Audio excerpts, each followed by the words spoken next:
some comfort. Yes. So, you know, we are just not dealing with stress, especially with the virus. There are physical and mental conditions that attach itself that stress triggers. You know, we all know by now stress causes a weakened immune system. So it's not just stress, it's also other conditions that come along with it. So please explain this. So I think the first step is to understand what we are all going through, and let's look at what we are going through. Is we are anxious because we are living in uncertain times. We don't know where the end is for this uncertainty, how long, how much. And predominantly human beings, we like predictability.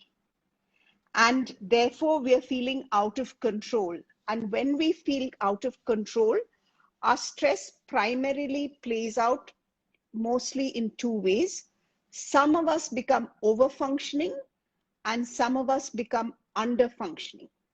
The over-functioning people, they exhibit their stress. They tend to start becoming over-controlling. They start micromanaging, and they start actually becoming, the others experience them as very bossy. The under-functioning people who are dealing with stress as under-functioning, they're not able to be fully present. They're not able to be fully 100% there. Now we need to understand that we are doing this because we are trying to take charge or take control of something, because we are feeling so destabilized. That's the first thing about the uncertainty, which adds to stress, this condition. Along with that, what's happening now is that there is so much grief because so many people have been suffering loss in terms of death of loved ones, death of friendship, death of youngsters losing their dreams, children not being able to have that social interaction of school. So there's a lot of grief. And along with that, now we have an added grief. It's desperate to even breathe, oxygen cylinders, beds in hospitals. So you can imagine the chaos in our lives and what this chaos is. It's just adding to our burdens, and therefore I think the voice is, I think connection is breaking a bit. I'm losing you. I'm losing you a bit. yeah. Can you hear? Little bit. Yeah. Yeah. Yeah. So we are in a state of destabilization. We are we're not feeling anchored or grounded, which is adding to our grief, which is adding to our uncertainty. And therefore we are all in a state of hypervigilance. We are hypervigilant because there's a part of our brain which is called the amygdala, which actually keeps us in a state where we are feeling in threat. Therefore, I think it's very important that we all first name all our feelings. And if we are not able to contain ourselves, we take support. It's important to take this support because when we name our feelings, then we are naming our vulnerabilities, and that enables us to actually be able to problem solve in some areas. We can't problem solve everything, but some areas.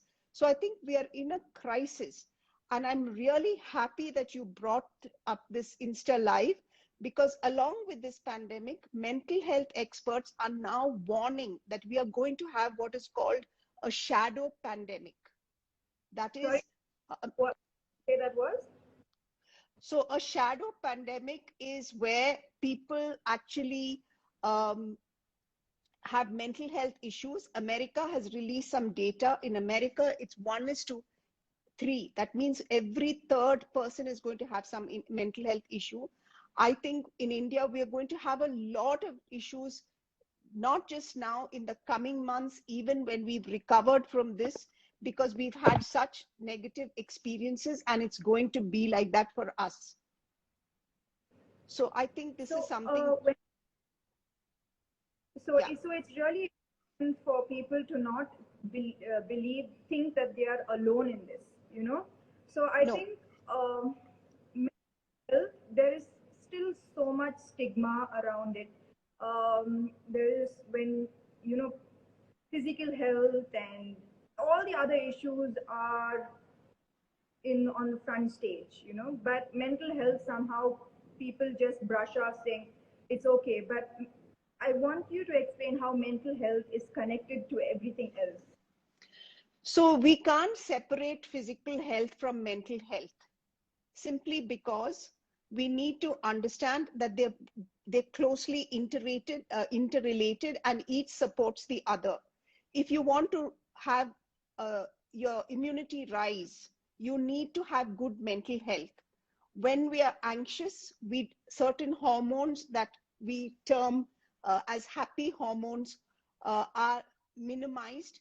When they are minimized, our immunity comes down.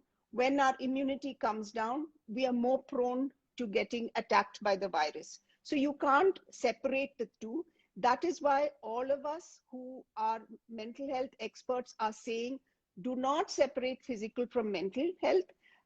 You must maintain physical health, and you must maintain your mental health. Physical health, of course, everybody knows through physical activities, the kind of foods you eat, minimize caffeine and alcohol, physical exercise, yoga, most important, your breath, just so that your whole lymphatic system is optimized.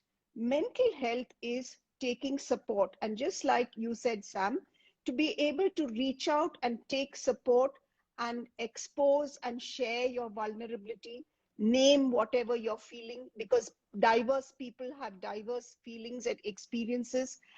Along with that, simple exercises that you do, which I've actually said people should do, which is, of course, journaling, finding something that you find less taxing, which replenishes you psychologically. And the one that I'm encouraging people to please stop is something called doom scrolling. That is, because there's a general doom, I'm beginning to see a lot of people going on looking at all these terrible images and just filling themselves up with negative news or negative information. This adds to our anxiety. I know that we need to have information to keep ourselves safe and to protect ourselves, but we need to be cautious on the kind of information we consume and how much we consume and which time of the day we consume. Why do I say that? I always tell people, refrain from negative information, say after 8 p.m. in the night, because really important. Refrain from consumption of information of any kind after 8 p.m. Yeah. And I'll tell you the reason. Because you may be physically tired, so your body may sleep, but your unconscious is processing all this negative information that you've been absorbing. So that's why it's important. See, when you also said, Anna, that express your vulnerabilities. When you say that, I feel that there is a stark difference between how men process stress and anxiety and express that stress and anxiety, and how women process and express this. So, is this true? And yes, yes, because in the end, we are influenced by the cultures that we've been brought up, and traditionally in our Asian culture, men are taught, it's a learned behavior to express vulnerability through being angry, through being controlling, etc. Women, in that case, are taught that they should not express anger, but they should be more express sadness and grief and fear. So these are two. But